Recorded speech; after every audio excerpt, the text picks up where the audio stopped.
আসসালামু আলাইকুম। যে জায়গা থেকে আমার ভিডিও দেখছেন আশা করি সবাই ভালো আছেন। তো আমি এখানে আমার যে চালের টব এটা দিয়ে আমি দেড় টব নিয়েছি চাল। তো এটাকে আমি ধুয়ে রেখে দিয়েছি। আর এখানে একটা প্যানে আমি তেল দিয়ে দিলাম পরিমাণ মতো।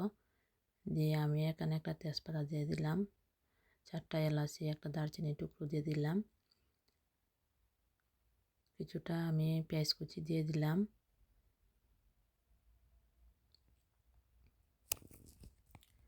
তো আমি আজকে বানাবো ঝরঝরে সাদা পোলাও, একদম পারফেক্টভাবে বানাবো। তো আমি এটাকে একটু নেড়ে দিলাম, দিয়ে এখানে আমি সামান্য একটু লবণ দিয়ে দেব পরিমাণ মতো।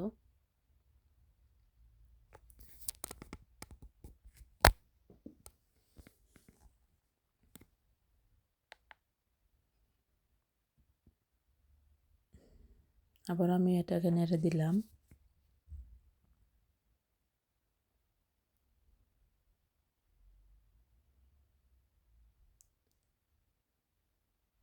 এখানে আমি একটা আদার টুকরা দিয়ে দিলাম, দিয়ে আমি এই চালটার পানিটা ঝরিয়ে রেখেছিলাম, এবার এই চালটা দিয়ে দিলাম, দিয়ে কিছুক্ষণ আমি ভেজে নেব। চালটাকে যত ভাজবেন তত পোলাওটা ভালো হবে। এই তো ভেজে নিয়ে নিলাম, নিয়ে আমি এখানে কিছু বিন দিয়ে দিলাম।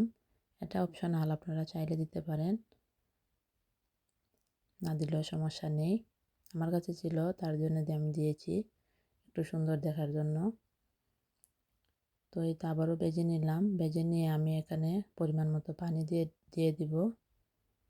এই তো আমার যে মগ এটা দিয়ে আমি 1 মগ দিয়ে দিলাম, আরও 1 মগ আমি দিব। পানিটা অবশ্যই আপনারা পরিমাণ মতো করে দিবেন।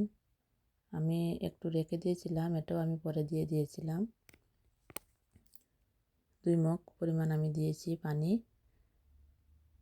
দিয়ে আমি ভালোভাবে এটাকে নেড়ে দিব। অবশ্যই আপনারা ঘি এখানে ইউজ করবেন। আমি এখানে ঘি দিয়েছি 1 চামচ পরিমাণ। ঘি দিলে ফ্লেভারটা ভালো হয়। দিয়ে আবারও আমি নেড়ে দেব। কাঁচামরিচও দিয়ে দিলাম 4টা। একদম সিম্পলভাবে আমি এটাকে বানিয়েছি সাদা পোলাও। তো আমি এটাকে হাই হিটে কিছুক্ষণ জাল দিয়ে দিব।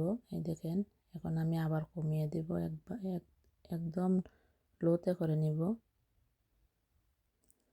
চুলার পরিমাণটা। হয়তো আমার পোলাওটা রেডি হয়ে গেছে। তো আমি একটা প্লেটে এটাকে পরিবেশন করে নিলাম। কিছুটা বেরেস্তাও আমি উপরে দিয়ে দিলাম, সাজিয়ে নিলাম। ভালো লেগে থাকলে অবশ্যই চ্যানেলটাকে সাবস্ক্রাইব করবেন, লাইক দিবেন, কমেন্ট করবেন। ভালো থাকবেন সবাই, আল্লাহ হাফেজ। একদম সহজ, আপনারাও ট্রাই করে দেখবেন।